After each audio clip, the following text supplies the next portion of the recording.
নমস্কার, লক্ষ্মীপুর টাইমসের পক্ষ থেকে আপনাদের স্বাগতম। খবর পড়ছি আমি মনামি দাস। লক্ষ্মীপুর বিধানসভা কেন্দ্রে বরাক নদীর উপরে আরেকটি সেতু নির্মাণের পরিকল্পনা রয়েছে বিধায়ক কৌশিকের। ফুলেরতল বরাক সেতু ও শিলঘাট বরাক সেতু ছাড়াও লক্ষ্মীপুর শহর থেকে 3 কিলোমিটার দূরত্বে তলেন গ্রাম ও সিঙ্গেরবন্দ নামের দুটি গ্রামকে সংযুক্ত করতে তলেন গ্রামে বরাক নদীর উপর আরেকটি সেতু নির্মাণের পরিকল্পনা করেছেন লক্ষ্মীপুরের বিধায়ক কৌশিক রায়। লক্ষ্মীপুরে এক নাগরিক সভায় একথা জানিয়েছেন তিনি। এই সেতু নির্মাণ হলে সহজেই সাউথ বরাকের সাথে পালোরবন্দ, লক্ষ্মীপুর, শিলচর সহ বিভিন্ন স্থানের যোগাযোগ সহজে হয়ে উঠবে বলে তিনি জানান। বর্তমানে তলেন গ্রামে বরাক নদীর উপর একটি ফেরিঘাট রয়েছে। উক্ত ঘাট দিয়ে প্রত্যেক দিন কয়েকশত লোক পাড়ি দেন। এই সেতু নির্মাণ হলে সহজেই সাউথ বরাকের বেশ কয়েকটি গ্রামের লোকদের লক্ষ্মীপুর শহরের সাথে যোগাযোগ সম্ভব হবে। বিধায়ক এই ধরনের উদ্যোগের জন্য বিধায়কের প্রশংসা করেন লক্ষ্মীপুরের জনগণ।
বাই চান্স ব্রেক ফেল রিক্স আছে।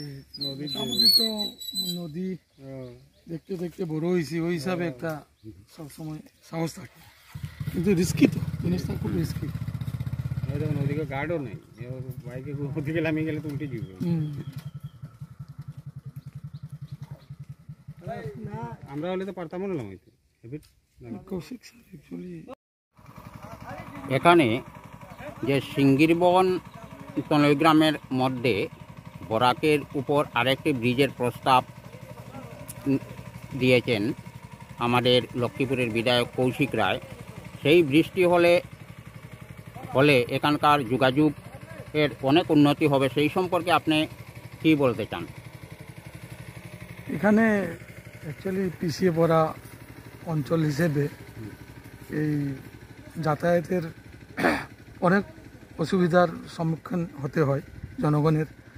তো শুনেছি আমাদের মাননীয় বিধায়ক কৌশিক রায় স্যার একটা উদ্যোগ নিয়েছেন, প্রস্তাব পাঠিয়েছেন। এটা যদি বাস্তবায়িত হয় তাহলে বৃহত্তর সিঙ্গেরবন, তলেন গ্রাম, হাতিরহার, কাপ্তানপুর, দলুগ্রাম, রূপাইরবাড়ি অঞ্চলের অনেক সুবিধা হয়ে যাবে।